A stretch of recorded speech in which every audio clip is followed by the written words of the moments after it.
आणि वादाच्या भोवऱ्यात अडकलेल्या IAS अधिकारी पूजा खेडकर यांनी पिंपरी चिंचवड मध्ये सुद्धा अशाच प्रकारे कागदपत्र मिळवलेली होती। पूजा यांनी PCMCच्या YCM रुग्णालयातून अपंगत्वाचं प्रमाणपत्र घेतल्याचं समोर आलंय।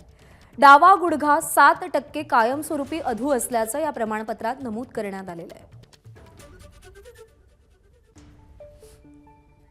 त्यांचं जे काही आपल्याकडे ऑनलाईन अर्ज प्राप्त झाला तर त्या ऑनलाईन अर्जाच्या आधारे त्यांची इथं तपासणी झाली। विविध डिपार्टमेंटमार्फत ती तपासणी केली जाते, जसं की भौतिकोपचारशास्त्र म्हणजे फिजिओथेरपी डिपार्टमेंट, त्याच्यानंतर अस्थिव्यंगशास्त्र, डोळ्याची कानाची सगळीच ओव्हरऑल तपासणी केली जाते। त्याच्या अंती ते सर्टिफिकेट दिलं जातं।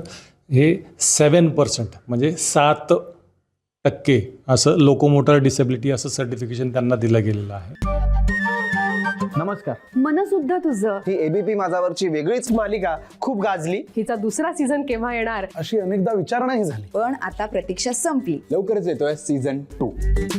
मन शुद्ध तुझं होई मन